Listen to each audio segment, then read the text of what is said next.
वक्फ board पहुंचे हैं। हम इसीलिए यहाँ पे पहुंचे हैं क्योंकि वंस ए वक्फ ऑलवेज वक्फ बोल के सुप्रीम कोर्ट की लोअर बेंच ये ऑर्डर दी थी, जो आज इस ऑर्डर का और इस अल्फाज का कोई मायने नहीं है, ख़त्म हो चुका है।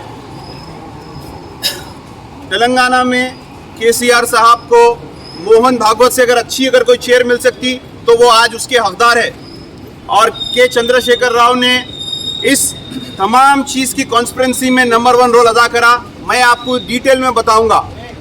पहले हाई कोर्ट में महाजिर साहब ये केस को जीते और उस टाइम पे अफजल बियाबानी खुसरो पाशाह यहाँ पे चेयरमैन थे। मजीद उसके बाद आपको वाजे कर दूं, ये जो केस सुप्रीम कोर्ट में चला भाई, ये कोई एमएमसी से नहीं था, कोई लैंडको से नहीं था या कोई एमके वाले से नहीं था। ये तेलंगाना गवर्नमेंट और वक्फ बोर्ड के अंडर में था। वक्फ प्रॉपर्टी का कस्टोडियन वक्फ बोर्ड होता है और गार्डियन गवर्नमेंट होती है। तो ये पूरी कॉन्स्पिरेंसी ये है कि तेलंगाना के अगर चीफ मिनिस्टर केसीआर जैसा इन तेलंगाना फॉर्म होने से पहले बोले कि मैं तमाम हुसैन शाह वली और लैंडको की जागीर पर बैलों के साथ हल चलाऊंगा, 2 महीने में हासिल करके दूंगा। तमाम लोग इसको सुने। आज सुप्रीम कोर्ट का जो ऑर्डर आया है वो काम केसीआर ने किया है कि पूरे हिंदुस्तान की वफराजी वंस ए वक्फ ऑलवेज वक्फ नहीं रही। ये केसीआर का कारनामा है और ये खाकी चड्डी से भी ज्यादा खतरनाक कारनामा है। उसके बाद केसीआर साहब अगर अपने वादे पे रहते थे, एक अफिडेविट अगर केसीआर साहब दे रहे तो बराबर ये केस वक्फ बोर्ड के अंडर में आता था। मुहाजिरीन साहब सुप्रीम कोर्ट के पैनल के मेंबर थे, उनको निकाल दिया गया। जैसा हमारे उस्मान साहब बोले, आबिदी साहब, उनको निकाल दिया गया। डम्मी एडवोकेट्स को खड़ा कर और हुकूमत तेलंगाना की जानिब से, गौर फरमाइए भाई मेरी बात को, हुकूमत तेलंगाना की जानिब से एक से एक वकला लाखों करोड़ों रुपया देकर वक्फ बोर्ड के अगेंस्ट में खड़ा है।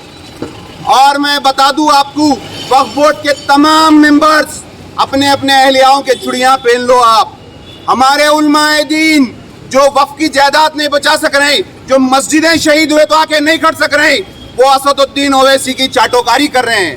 मैं खुला बोल रहा हूँ, इसीलिए बोल रहा हूँ कि मुसलमानों का हिंदुस्तान का सबसे बड़ा शहीद हुए तो आके नहीं खड़ सक रहे, वो असदुद्दीन ओवैसी की चाटोकारी कर रहे हैं। मैं खुला बोल रहा हूँ, इसीलिए बोल रहा हूँ कि मुसलमानों का हिंदुस्तान का सबसे बड़ा असासा चले गया।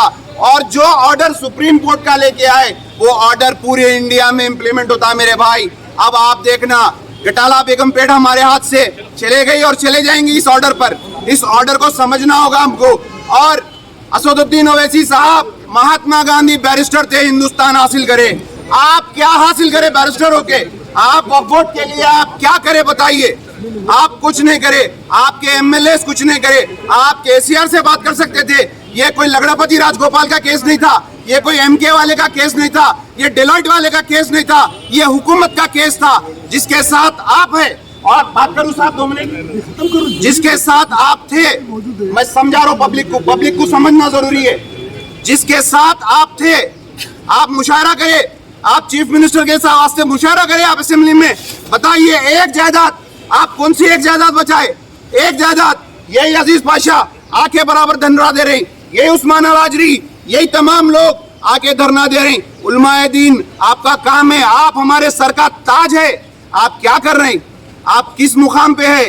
वक्फ बोर्ड के बोर्ड मेंबर्स कभी आज तक कोई अवाम उस्मान खान को देखेंगे, उस्मान अल-हाजरी को देखी होंगी, तमाम लोगों को देखेंगे वक्फ के लिए बचाने के लिए। वक्फ के बोर्ड मेंबर्स को भी नहीं पहचानते कोई। कहाँ है वक्फ के बोर्ड मेंबर्स? सुप्रीम कोर्ट में केस कौन डाले? के चंद्रशेखर राव की गवर्नमेंट, तेलंगाना गवर्नमेंट मंसूबाबंद मुसलमान जायदादों को अंदर कर रही है। बात करने दो साहब। रिव्यू में ये हमारा कॉन्स्टिट्यूशनल राइट है, फ्रीडम ऑफ स्पीच है हमारे। रिव्यू में कुछ होने वाला नहीं है। रिव्यू में क्या सुप्रीम कोर्ट का जज एक जज दूसरे जज को बोलेगा कि तुम गलत दिए, मैं गलत दिया? पूरे पॉइंट्स पे बहस हो चुकी है। एक एफिडेविट डालना था तेलंगाना गवर्नमेंट की जानिब से, एक एफिडेविट जो केसीआर वादा करा था जो केसीआर वादा करा था, ये बोल के वादा करा था कि मैं तमाम वक्फ की जायदादों को हासिल करूंगा, उस पर मुशायरा हुआ था। एक तरफ मुशायरे में अकबरुद्दीन ओवैसी थे, एक तरफ केसीआर अपनी वाहवाही कर रहे थे। अवाम को समझना चाहिए, तमाम मजलिस के वो जो लोग अपनी जान देते हैं मजलिस के लिए, मैं उनसे हाथ जोड़ के रिक्वेस्ट कर रहा हूँ, जाइए पूछिए अकबरुद्दीन ओवैसी से कैसा लैंडको का केस हारे, कैसा हुसैन शाह वली की जागीर गई, कैसा वक्फ जायदादां लुट रही, कैसा बालापुर में प्लॉटिंग हो रही। अकबरुद्दीन ओवैसी सिर्फ घर के दीवान खाने में बैठ के बोल रहा कि बालापुर में कोई नहीं लेना हो कुतुब शाही टोम से, किसकी माजनी के प्रॉपर्टी खरीद सका।